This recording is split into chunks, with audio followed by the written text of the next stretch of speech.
નમસ્તે મિત્રો, સ્વાગત છે ફરીથી આજે મારા યુટ્યુબ ચેનલમાં વજન ઓછું કરવાની કસરતો માટે. આજે આપણે જે એક્સરસાઇઝ કરવા જઈ રહ્યા છીએ એ તમને ઢીંચણનો કે કમરનો દુખાવો હશે તો બી તમે કરી શકશો, અને સાથે સાથે નોર્મલ જે તમારે વેટ લોસ કરવું છે એ લોકો બી કરી શકશે. એટલે આપણે બંને મોડિફિકેશનની એક્સરસાઇઝ બી બતાવીશું અને નોર્મલ એક્સરસાઇઝ બી બતાવીશું. પહેલા આપણે એકદમ નોર્મલ એક્સરસાઇઝ કે જેને વજન ઉતારવું છે એ લોકોને કરવાની છે એ એક્સરસાઇઝ બતાવી દઈએ. પછી એની સાઈડમાં જ આપણે બતાવીશું કે જેને ઢીંચણનો કે કમરનો દુખાવો છે એમને શું પ્રિકોશન્સ રાખવાનું અને એમને કઈ કઈ એક્સરસાઇઝ કેવી રીતે કરવાની. તો પહેલી એક્સરસાઇઝ આપણે કરવા જઈ રહ્યા છીએ કે હાઈ નીઝ, કે જેમાં બંને ઢીંચણ ઉપરની તરફ લેવાના છે, નીચેની. આ નોર્મલ માણસ માટે પહેલા એક્સરસાઇઝ કરવાની છે. તો તમારે થોડુંક જમ્પ લેવાનો છે, બરાબર છે? ચલો 15 કાઉન્ટ કરવાના છે બંને પગે. સ્ટાર્ટ. 1 2 3 4 5 6 7 8 9 10 11 12 13 14 15. રિલેક્સ.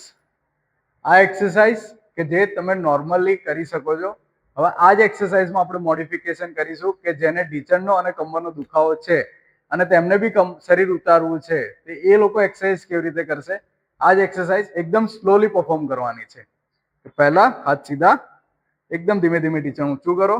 1 2 3 4 5 6 7 8 9 10 11 12 13 14 15.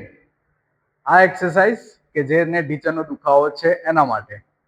બીજી એક્સરસાઇઝ છે જમ્પિંગ જેક્સ, કે જેમાં પહેલા નોર્મલ માણસ છે એના માટે એક્સરસાઇઝ પરફોર્મ કરીશું. ધેન પછી કે જેને ઢીંચણનો અને કમરનો દુખાવો છે એ લોકો માટે મોડિફિકેશન વાળી, કે જેમાં બંને પગ બહારની તરફ લેવાના છે અને એ જ ટાઈમે હાથ ઉપરની તરફ લેવાના છે, બરાબર છે? આ રીતે 1 2, બરાબર. પણ તમારે થોડુંક ફાસ્ટ કરવાનું છે જે નોર્મલ માણસ માટે. ઓકે, ચલો 10 કાઉન્ટ્સ કરવાના છે. સ્ટાર્ટ. 1 2 3 4 5 6 7 8 9 10. બસ, રિલેક્સ. આ એક્સરસાઇઝ અત્યારે નોર્મલ માણસ માટે. હવે આમાં જ એક્સરસાઇઝમાં આપણે મોડિફિકેશન કરીશું કે જેને ઢીંચણનો અને કમરનો દુખાવો છે એ માટે. નોર્મલી આ રીતે ઉભા રહી, પગ સાઈડની તરફ લેવાનો છે, હાથ ઉપર, પછી ફરીથી પગ જોડે, એ જ વસ્તુ બાજુમાં લેવાનું છે, હાથ ઉપર. ઓકે, આ રીતે જમ્પિંગ જેક્સ એક્સરસાઇઝમાં મોડિફિકેશન સાથે આપણે કરી રહ્યા છીએ. હવે ચલો સ્ટાર્ટ. 1 2 3 4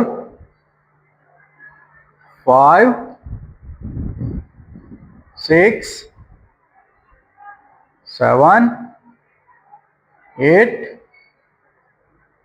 9 10. રિલેક્સ. આ એક્સરસાઇઝ જમ્પિંગ જેક્સ. હવે આપણે ત્રીજી એક્સરસાઇઝ પરફોર્મ કરવા જઈ રહ્યા છીએ કે જે છે સ્કોટ્સ, ઉઠક બેઠક.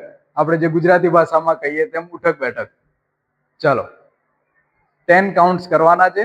ધીમે ધીમે તમારે નીચેની તરફ બેસવાનું છે આમ, અને ધીમે ધીમે ઉપર. ચલો 1 2. આ એક્સરસાઇઝ પરફોર્મ કરતી વખતે તમારે ધ્યાન રાખવાનું છે કે વધારે પડતું નીચે નથી બેસવાનું અને વધારે પડતું જોશથી નથી કરવાનું, કે જેથી કરીને તમારા ઢીંચણમાં દુખાવો થઈ શકે. ચાલો 3 4 5 6 7 8 9 10. રિલેક્સ. ચોથી એક્સરસાઇઝ માઉન્ટેન ક્લાઇમ્બિંગ, કે જેને તમારે આ રીતે ટેબલના સપોર્ટથી હાથ આ રીતે દૂરની સાઈડ રાખીને તમારા ઢીંચણને પેટ તરફ ખેંચવાનો છે અને ધીમે ધીમે નીચે મૂકવાનો છે. આ એક્સરસાઇઝમાં ધ્યાન એ રાખવાનું છે કે કમર તમારી સીધી રાખવાની છે, જર્ક નથી મારવાનું. આવી જાઓ.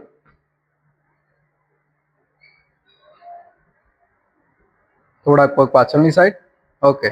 ઢીચણમાંથી વાળીને તમારા પેટ તરફ. 1 2 3. આ એક્સરસાઇઝમાં કમર સીધી સામે. ઓકે.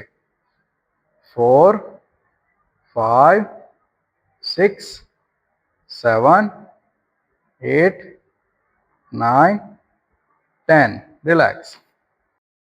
આ normally 4 body weight cardio exercise તમે રેગ્યુલર કરો. જેમ જેમ તમે એક્સરસાઇઝ રેગ્યુલર કરતા રહેશો એમ એમ ધીમે ધીમે કાઉન્ટિંગ વધારતા રહેજો.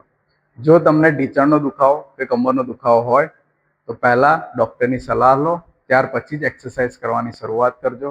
એક્સરસાઇઝમાં ધ્યાન એ રાખજો, પૂરતું પાણી પીવાનું રાખજો. પ્રોપર પહેલા સ્ટ્રેચિંગ કરજો. એક્સરસાઇઝ પછી બી સ્ટ્રેચિંગ કરશો, જેથી કરીને તમને સ્નાયુના દુખાવો ના થાય. અને એક્સરસાઇઝમાં પ્રિકોશન્સ રાખજો કે ઠંડા પોરમાં સવારે અથવા સાંજે ઠંડા પોરમાં જ કરો, જેથી કરીને અત્યારે ગરમીની સિઝનમાં તમને તકલીફ વધારે પડી શકે છે. આ એક્સરસાઇઝ મોડિફિકેશન સાથેની, મોડિફિકેશન અલગ, બંને એક્સરસાઇઝ મેં તમને બતાવી. તો આ જ રીતે મારી સાથે જોડાયેલા રહો, તો ધીમે ધીમે હું તમને બધી જ એક્સરસાઇઝ બતાવીશ, જેથી કરીને તમારું બોડી વેટ ધીમે ધીમે ઉતરે. Thank you.